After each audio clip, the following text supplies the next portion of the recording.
Hey, Hi. hi. So I thought maybe I could lead a little opening embodiment inquiry if you're down. Sounds great.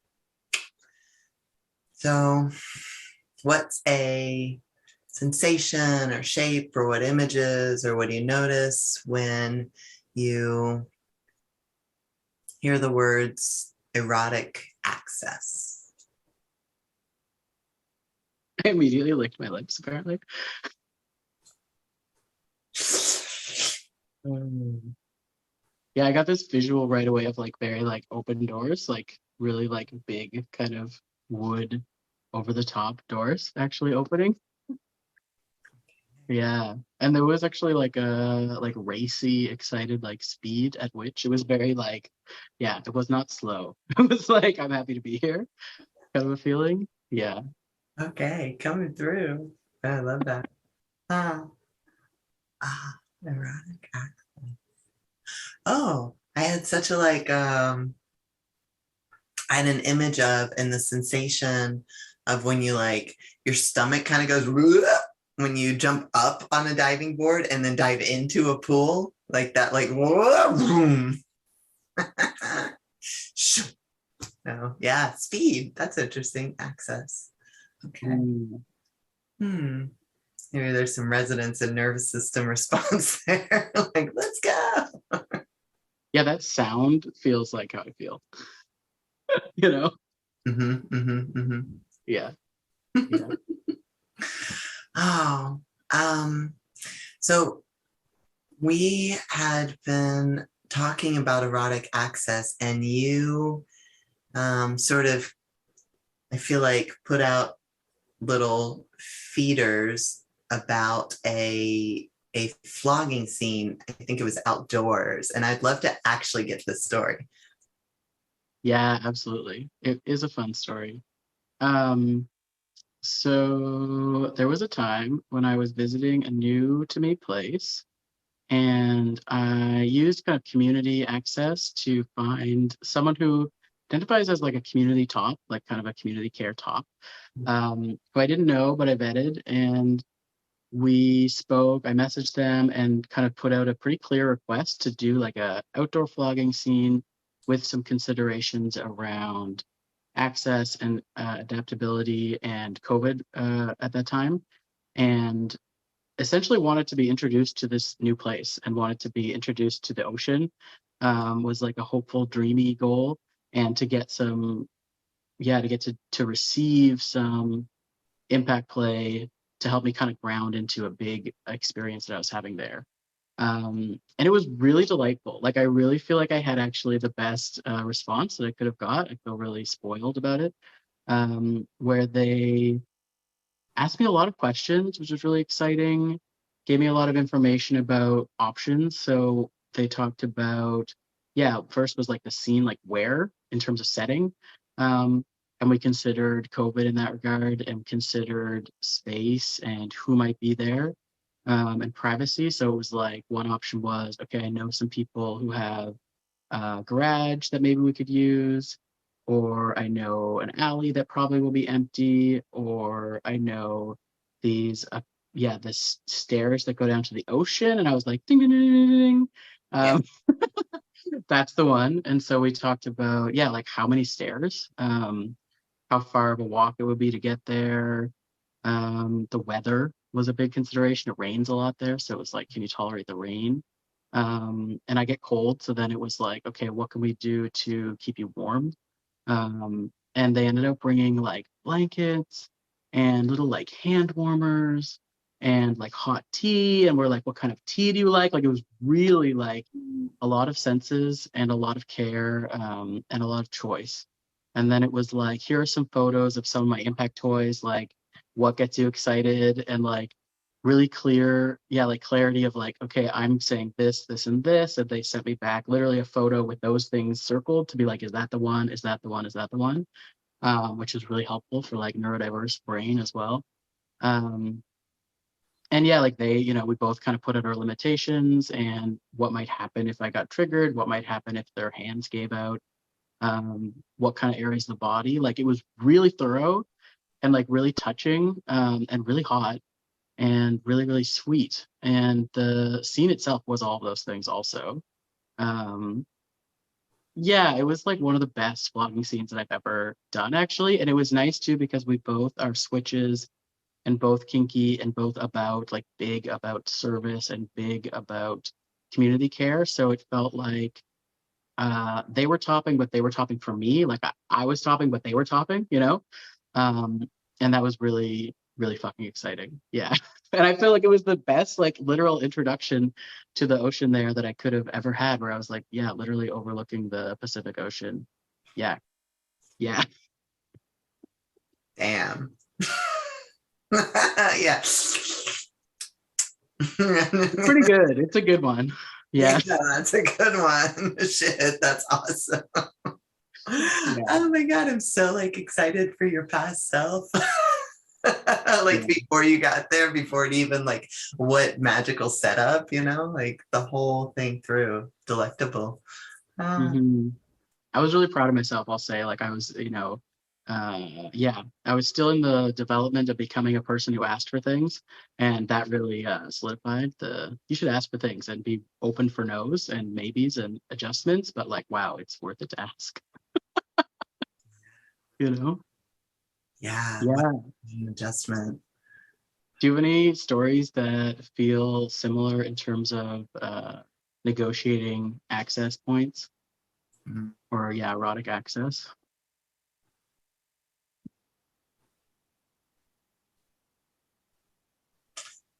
I had thought of one, but I think I want to kind of switch gears because I too love and adore the specificity. I very much have a negotiation fetish.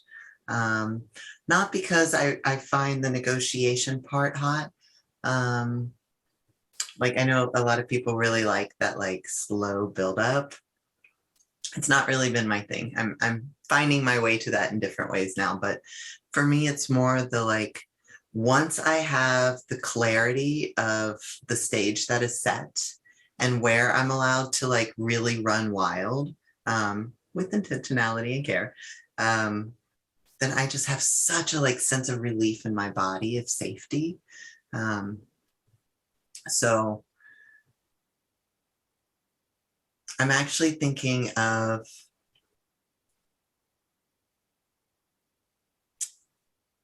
since moving to Montreal from the San Francisco Bay Area, where I was surrounded by elder leather dykes and very much in that culture, and used to being able to do pickup play that ranged from very specific, detailed, loving, caring um, negotiation to let's go as a start point. Um, since I've moved here to Montreal, I haven't found that degree of kind of safety and security with anybody else that I was used to being able to find just in pickup play, much less, people I knew and had been in community with for a long time. So I recently went down to New York and met two friends that I'd never met in person before. And it was so nice because we share that culture and all three of us share decades of that culture. And so when we were like, oh, what do we want to do for negotiation? It came down to what do we want to feel? What do we want to center? And that was literally it. We didn't talk about triggers. We didn't talk about what we wanted to do. We didn't talk about how we wanted to be touched. I love those things. But I also love when you can trust a shared culture of understanding, of embodied love and care and the intentionality that you're going to bring to how somebody wants to feel, and that you can trust the framing you're going to build together and the communication that's going to come throughout. You just trust that. Like being able to just like fucking deep dive into the deepest of the ocean with people you've never met in person before and know without a shadow of the doubt that it's going to be fine. Not to say that shit's not going to go wrong, but that if it does, it's going to be fine. Like you're going to figure it out together. So And we played and played and kind of tumbled around with who was where and what, and like focused and centered. And it was just like my whole body felt like I was sort of home again in a way, culturally speaking. And I was like, oh, right. When I moved to Montreal, I knew that I intended to go to New York to connect with culture that I understood. And because of pandemic, I haven't had that option. And so this was the first time I was able to get down there. And I was like, right, shared culture, love that I do, learning to navigate a new and different one. Oh, there's my whole cheeks just flushed. My whole cheeks just like fire. There's a specificity in homeness that I love, that gave me erotic access within my body that I have not accessed in the last 5 years since I have been here. So, yeah. Yeah. I love that question. That's so big, right? That's like big. Yeah. That's really big. Yeah, I love that story so much. It's so fun to see you like light up also talking about it, you know? It's like, yeah, that's Ro. Yeah. Oh, my whole body is like sweating. Yeah. Yeah, because I was like, oh, I knew I was missing this. But you know, that embodiment moment where you like literally feel it seeping into your skin and then into your bones, and you're like, right, yes, this. Oh, I'm fucking here for it.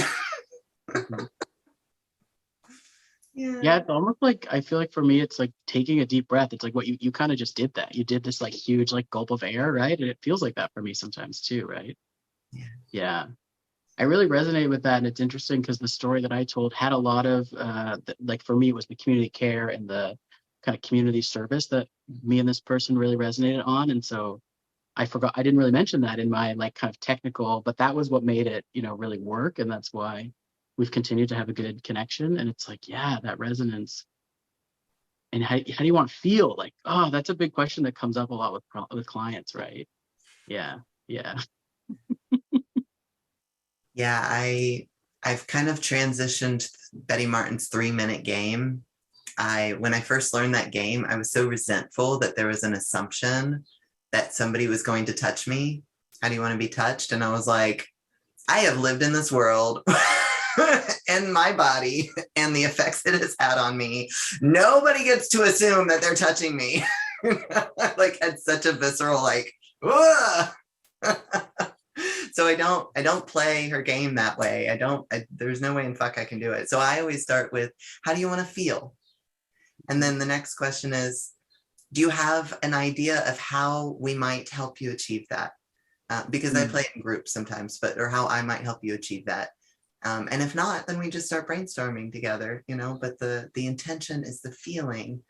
How we get there, like, I don't give a flying fuck how we get there. Like, there's a million ways to get there, you know, but and I actually had a client yesterday who we were playing, and they were already familiar with the 3 minute game. So that was a first to see a client who was like, oh, I'm already familiar, and now it's changed. And I had asked them, like, how do you want to make me feel? Like, what is your desire to make me feel? And they said, vibrant. I want you to feel vibrant. And I was like, oh, how do you want to get me to a feeling of vibrancy? And we both read a lot of like post-theoretical nonfiction stuff. So they were like, well, here's your bookcase. Like, tell me about books. And I popped up and I was like, yeah, let's go. You know, it was immediately my body just lit up with vibrancy, you know, and I had 3 minutes to like just pull out books and be like, this is what I love about this one and this one. And they were like, oh, I've read that. Oh, I've never heard of that, you know? And such a delight. Like, if we had gone with how do you want to touch me, I don't think I would have gotten to vibrancy with this person that I don't know who is a client. Like, that's kind of a big ask. Like, I think I'm creative and I've been doing this a long time. I could have figured it out. And also expanding it just generally to like, how do I want to feel in my body? It gave me the power to meet them as kind of a shared pairing of, oh, this is what you want to instill in me. this is how you want me to go about it. And then I get to negotiate the rest, you know? So it's fun. But yeah, anyway, I'm sorry, I'm transgressing. I fucking I feel love that. strongly about the how you want to be touched. I'm like, absolutely not. I love that. Yeah. That's one of the things I love about you that I think that we really, I don't know, that resonates for me about you is like coming into the world of somatic sex education as a student. My resistance was the most important part. Like that was the most, that was the biggest like entry point, a doorway, you know. And until I really had like allowed that resistance to be as important and big, like and huge as it is in real life, it wasn't happening for me. Like it literally was not happening for me. And I feel like that's something that is so important with my clients too, you know. I think it's such a resource. I don't even know. It's just as important as any other piece, and sometimes more important. Like what you just said, you wouldn't have got to that vibrancy without that, right? It's like, yeah, forcing our way through is just such a hard no. It's just not the one, and it's so assumed in our culture often here, you know, in Canada. Like, it's just such a thing. I've loved Yeah. watching your what's the word you just used? Resistance? Was that Oh it? yeah. Yeah. Like I feel like when I first met you within the somatic sex education realm, I felt a sense of that, but I wasn't seeing it because I think you were maybe feeling your way out, you know, as we all come in, we're kind of like, what's going on here? Hmm. But then I got to see you kind of crank it. And I was like, yeah, do it different, please. Like, and they're very encouraging of that. And also, it doesn't get modeled in that space a lot, even if it's encouraged.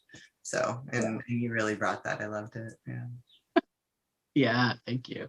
There's a lot of people doing a lot of this stuff, and it's really inspiring. And it feels safer when there's more, you know, when there's a, you know, more of us, right, who are able to create that space for each other. I think that's so important. And yeah, and I think for me too, honestly, like I just as a person outside of this world of sexuality, like I just need to be able to make fucking fun of shit. I just need to be able to make fun of it as a trauma thing, to be able to even consider it at all. That's been a big part of sex for me is like feeling feelings that are hard and complicated and nervous and judgy and like, but I just have to have that. Actually, I have to make fun of it to then be like, oh, okay, I've come back around, I've reconsidered, you know, but I never would have in the first place otherwise. Yeah. Yeah, Yeah. humor is such a resource. So, and some of us have kind of dark, dry humor. It doesn't always look silly, you know, like, yeah, what a resource. Oh. Yeah, that too. And thinking about like erotic access, is there something in particular that you really adore or dream of seeing because you're not seeing it out there? I guess we kind of touched upon that right there, but is there more? Mm. Yeah, more. What else you got? Yeah, I'm like all about bringing in and making hot like shame and all of the like hard and confusing and mixed feelings and um making space like if that's wanted, you know, but also making space for duality. Like for me as a trauma person with like developmental, you know, childhood sexual trauma, I'll have many, you know, everyone has many feelings at once, but I'll have like I really want to fucking do this and I really fucking don't at the exact same time when I'm fucking, like almost every time, you know. And people just don't often talk about that, you know. And I think for me maybe that is about bringing that in is often about reframing enthusiastic consent and broadening our conversations around consent as this really like flat two-dimensional, I think a little bit like not super realistic model, and being like I understand why we're thinking of it that way and where we came from, and also like but I'm a human being and it looks different, you know, and a lot of people I know. So that's actually probably in terms of erotic access the thing I think about a lot. Yeah, having space for disagreeing, having space for hard conversations and reconsidering stuff about consent. And that's edgy, right? It's really fucking edgy. But how about you? It's like it takes so much, I think, care of introspection, you know, to be able to meet people in that. Yeah. So I love that. Hmm. Erotic access.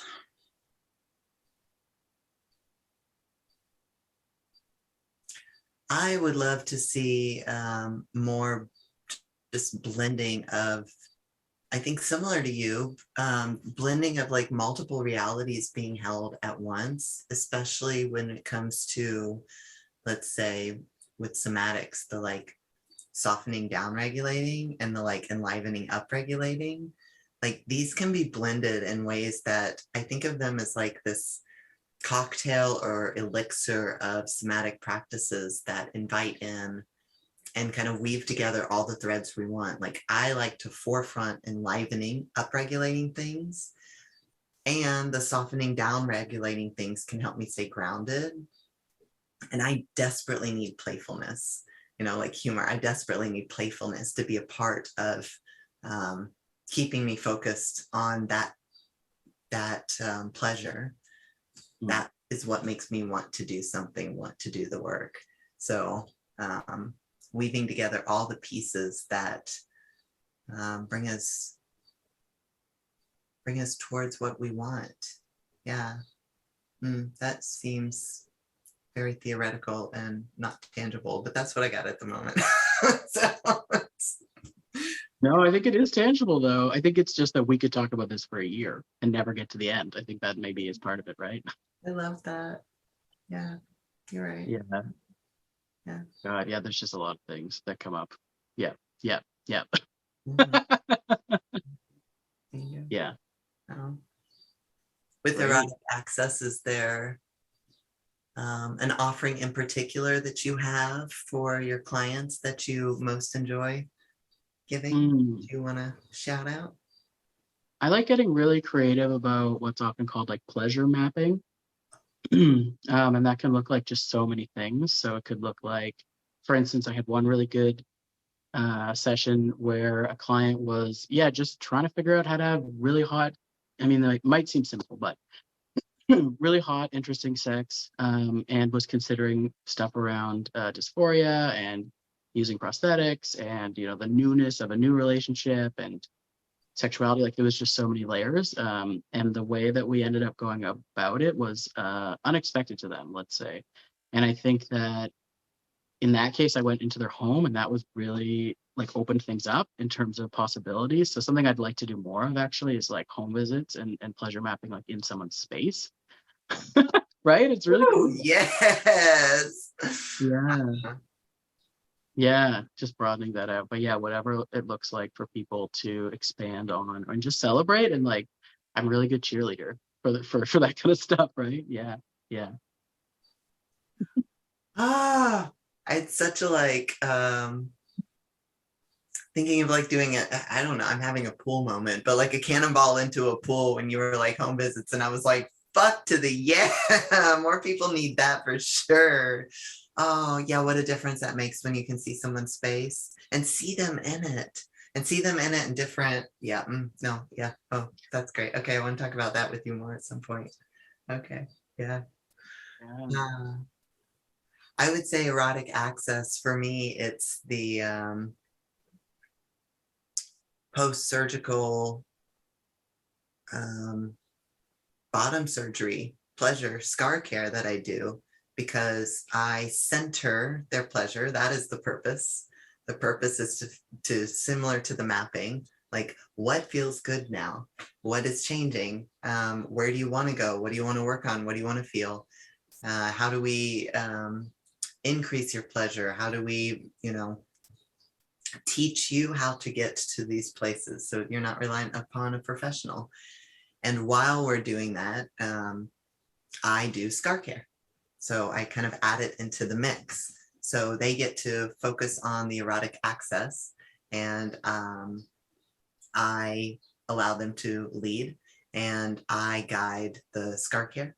And then similarly, I like to teach them how to do scar care so that, again, they don't have to rely on me. There's some things, there's, access questions. So we're back to adaptation. When I invite them to, bring a partner or a roommate or a friend that you're willing to have do scar remediation work done with, and I'll teach them how to do it. Because I think when we talk about being anti-capitalist, within community, we forget about being kind of de-democratizing everything, you know, and like, how do we really just give it to you? You know, how do I just give it to you? Like, I don't need to hold the keys to your scar remediation. I can actually teach you how to do much of it. And the pieces you can't, I can teach, you know, a caregiver to do that. Or you can come see me, you know? Mhm. So how do we allow for more access points? I think we all need more of that. So, Mhm. I feel so strongly about that too. I get very excited. Yeah, yeah. About it not being about us, like, yeah, yeah. yeah. And like, yeah, really giving it back and broadening the, yeah, like in community, like I'm really passionate too about doing group work that involves small groups within the group, right? So bring a couple buddies and then you guys can do it. You people can do it on your own. Um, I fucking love that. I fucking love that. Yeah. Mm-hmm. Yeah. Thanks Yeah, so I much for have like sharing. a daydream of having exactly that, where like a bunch of trans folks come in post bottom surgery op and they've got one or two caregivers with them, and I'm just going around the room showing the things, you know, and I'm like, yeah. Like, whew, I'm trying to work my way in that direction because yeah, yeah. So, ah. So very excited about that. Yeah, that has to happen. You got to do it. Yeah, that is so important and so good. Yeah. Awesome. Awesome. Thank you for this. Yeah, you too. I'm looking forward to chatting again. You too.